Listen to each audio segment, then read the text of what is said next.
Hi, you guys. Hello. Very, very simple first question, Julianne. How does it feel? I'm fantastic and completely surprising. And I felt like my pitch kept going up because I was so nervous during my speech. I was like talking like this. Yeah. Did you have a speech prepared? Or Not really. I mean, I did want to mention my mother and my grandmother and my great aunts because they're all from Scotland. So that was important to me. I knew. Yeah. And this film and this performance is an incredible one, an extraordinary one, and the story of the film is incredible as well because of the director's personal relation. Yeah, I mean, I think it's interesting. I mean, Wash Westmoreland and Richard Glatzer have been together for 20 years as professional partners and personal partners. And when we were working on this, shortly before I met them, actually, he was diagnosed with ALS. So by the time we shot, he'd pretty much lost function in the upper half of his body and was communicating on an iPad. So they essentially were making a movie about what they were facing, which is, a huge change in your life and an imminent loss of it.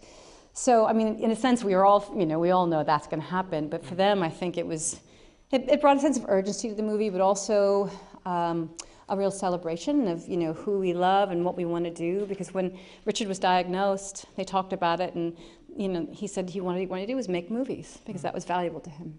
Did it bring with it a sense of responsibility, extra responsibility for you, really? I think so, definitely. I said, we were doing something that was something a lot of people are dealing with. It's very true. And they were living in a circumstance that was evident. And so I think we all wanted to do the subject matter justice. And the great thing has been the response from the Alzheimer's community who have said, that they feel seen and represented. It's pretty fantastic, I have to say, and really unexpected. I mean, I think at the end of the day, the work is always its own reward because that's why we do it. But for people to bother, for your peers to bother to write your name down or tick a box, for them to go out of their way to do that, it's really pretty extraordinary.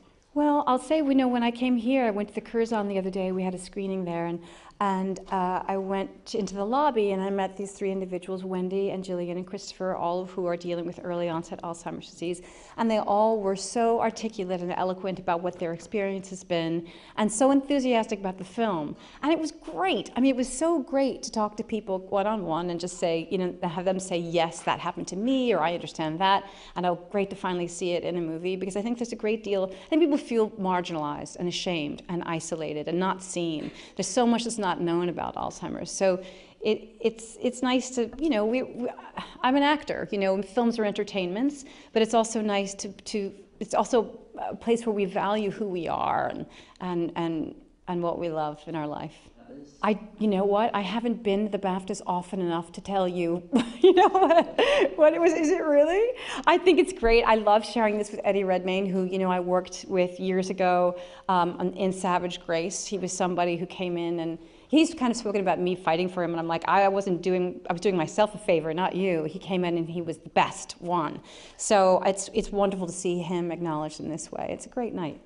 I mean, the thing that's interesting about recognizing talent, when you see talent in someone, you just kind of know that it's there. I mean, I look at Eddie and I'm not surprised at the trajectory of his career. I look at Kristen Stewart and I'm not surprised. My husband cast her in a movie when she was 12 years old, and it was pretty evident. He would come home and say, like, this girl's going to be a star. She's amazing, and she is.